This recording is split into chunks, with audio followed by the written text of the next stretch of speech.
Hey dear friends, welcome back to Empty Mountain. I'm Mike, and you can see the sun is shining now. We just had a deluge of water, and it was nice because we just got the wall wrap on the building. So the building was relatively dry, except for we don't have doors or windows yet. So that's what we're working on right now, getting the doors on. But we just thought we'd update you guys on kind of the status of the Hermitage, what we've done, and what we're planning on doing. So we got the frame up, largely with the wood that we've milled right here on site with the chainsaw. And then we got a pile of 2x6s and other things from our local home resource reuse center for building materials. So kind of pulled all that together and got all the walls framed inside, and we'll go and take a look at the insulation here in a minute. But first, let's look at we'll kind of break down our insulation. So our big concern with this project is it's such a small building, we'll be able to heat it no problem, but keeping it cool in the summers passively is kind of our big focus. So on top of the framing of the roof, we sheeted it first, and then we put 4 inches of polyiso foam board on top. And so on top of our framing we have, let's see, it's 5.6 or 5.7, R5.6 or R5.7 per inch. So if we call it 5.5, it's a little over 11. It's a little over 22, R22 on top of the building, and then underneath it we put fiberglass insulation up against the sheeting. So we have around a R43, R44 roof system, and with the monolithic on top, that monolithic unbroken by wood or anything, so the wood doesn't transfer the heat into the building. So it's hopefully going to serve us pretty well when it gets hot again. So, and then we're going to do the roof, and the roof will carry down to the bottom of the rafters and extend past the building a little bit. So it's not going to be just that little salt box like that. It'll actually have the overhangs as well, which will help protect our building from the rain. But right now the building is relatively dry. This is a dry building, and then this is our roof we got over here. My brother's a roofing contractor, which is what I did for the last 20 years, and we just have these old metal sheets that are in a little rough shape, but it's going to look beautiful, I think, when we're done with it. It's going to feel real nice out here in the woods. But it has all these holes in it, so we're gonna seal them up real good. But our last defense is the ice and water shield that you can see draping over the sides. And the ice and water shield has no penetrations in it. It's just stuck down right to the foam. So that'll be our last layer of defense for water. But those old roofing panels are what's gonna be our roof when we're done. We'll go inside and take a look at the insulation.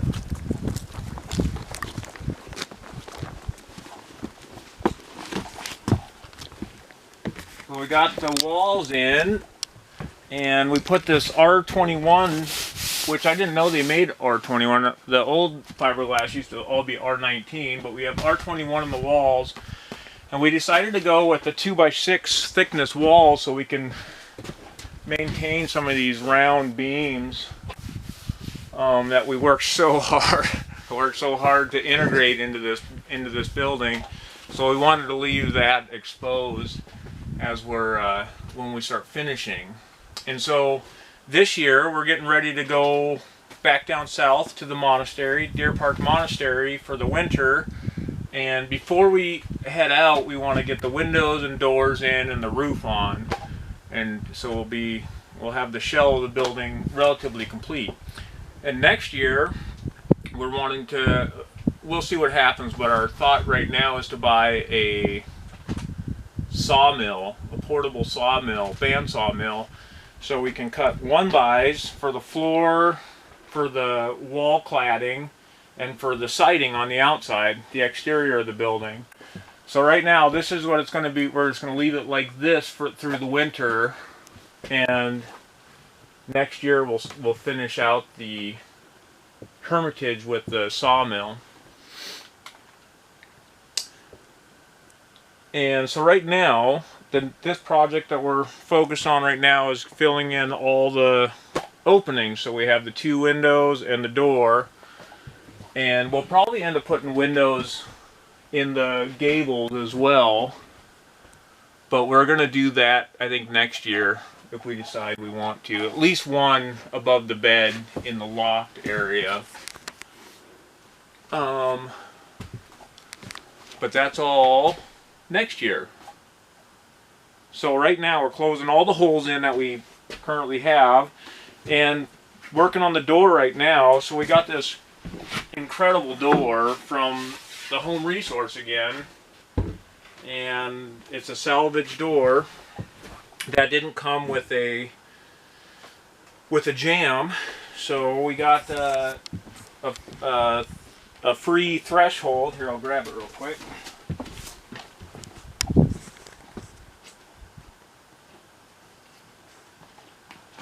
Got this threshold from the Home Resource, and that'll sit at the bottom of the door like so, and then we're building the jambs right now that'll plug into the thresholds, and some weather stripping for the door. So I'm figuring this all out, making it work right now.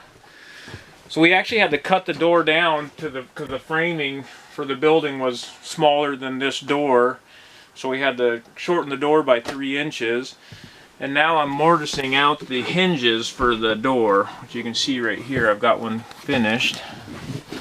Got these gigantic hinges. And that plugs in like that. So I have 2 more to do. And just doing it with the hammer and chisel, because that's what we have out on site. So typically you'd want to use like I mean, chisel's fine. It's just a little. You just have to be real careful about not going too deep. Typically, you'd want to use like a router of some sort, so you can keep your depth nice and good. But we're just doing it by hand, nice and easy, nice and slow, and turns out pretty good. I got that one looking pretty nice. So we got the hinge layout currently marked out. And we'll just do a little hammer and chisel work, and we'll get this mortise worked in, and I'll just show you what that looks like. It'll takes a little bit of time, so you can fast forward to the end if you want, or close out now. But I'll just show you what I'm doing here with the little bit of chisel work.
So I'll just do the line first, and then I'll put a series of lines this way. Then I can chisel out all the stuff in between. Just helps keep control of it.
I'm not a chisel master by any means, and I did not sharpen this.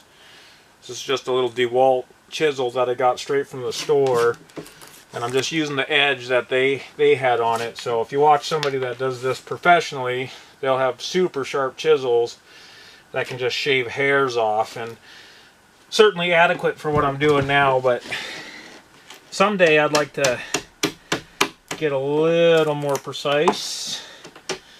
And over time I will get better at this, which is exciting, because I really enjoy it. The insulation I had a little less fun doing, and I've been weatherproofing buildings for so long that it's not that much fun anymore, but this is enjoyable.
take a little more thickness off.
I think that's it.